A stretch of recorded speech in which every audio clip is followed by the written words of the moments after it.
Grief, loss, such sorrow still written on the faces of those whose loved ones were killed a year ago today in the Hamas attack on Israel. This was the ceremony held earlier on the site of the Nova Music Festival. 364 people were killed there, many as they tried to flee, and it was the single deadliest attack on that deadly day. 40 other people were taken hostage. Today, there are photos covering the site and tributes, memorials to those lost, and that story is part of our coverage today. Yonit Keidar survived the attack on the Nova Music Festival last year. She's with us this morning from Tel Aviv. Yonit, welcome back to our program. I want people to know the memories of so many are fresh of the conversation you had with my colleague Hillary last year, but I want to welcome you back on this day. Thank you for giving us some time. Thank you. I'm wondering, we were just playing, as you heard, my talking about the commemoration on the site of the Nova Music Festival. Have you been watching any of the coverage, looking at any of the pictures today? And I'm wondering, if so, what have you been reflecting on as you do so? Oh, yes. To be honest, I didn't expect it to be as hard as it is. It's just another day and an ongoing year of bad day after bad day. So I didn't expect it to be even worse, but there it is. Yes, I've been viewing everything.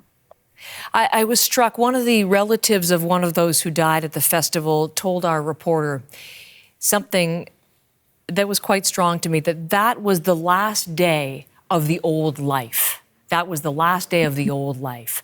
And I wondered whether you might have a real appreciation for that, and whether you could tell us how life has changed for you today, how you are different today from what you were a year ago. Oh, wow. Yeah. This year has been the hardest year of my life, and I don't use superlatives lightly. I couldn't have imagined the life that I've been having this past year. Everything has been shattered. Our beliefs, our personal safety, our surroundings. I feel like I've been raped, and my rapist is not only still out there, but he's brought friends, and they have all been ganging up on us, and we're not allowed to fight back. But it's been horrific in the sense of one day we are fleeing to shelter because we are being bombed. And the next morning we hear about the dead count, and I still need to, send my children off to school in those days that they do have school, because there are so many that just don't. I still need to go to work. It's this dissonance between life and death all day, every day for a year. It's being bombarded in the middle of the night, and the next day, putting a smile on my face for my kids to help them, be secure in some way, but nothing is secure. Nothing is you feel unsafe all the time. And the sorrow and the anguish in the streets doesn't leave us, thinking of our hostages all the time. Being with our loved ones and the ones that have lost everything, whether it be family members, homes. So many displaced people that in the north, my parents live in the north.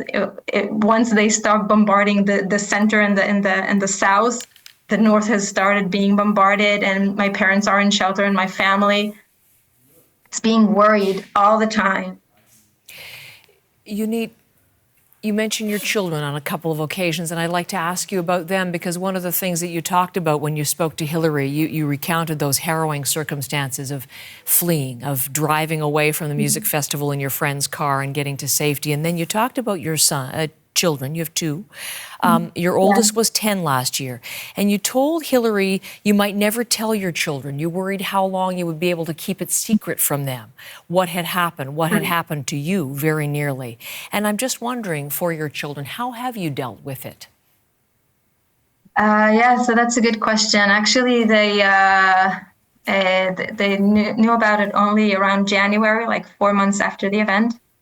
And it was by chance in a way, because a friend of mine that was also with me there, her son and my son go to school together, and they know each other. And he heard about the party from his friend, and just one evening, he asked me, "Mom, were you at the party? Were you at the Nova Festival?" And I was blindsided a bit, but I answered him, "Yes, dear, I was." And then he asked me, "How did you survive?"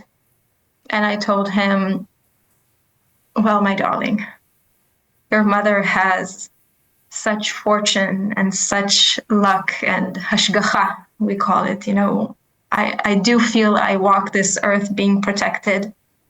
And I told him that, and I also told him, and everyone that's around me and all my loved ones share that protection, and so you will always be protected as well. And thankfully, at the age of 10, that still works. Still work for him.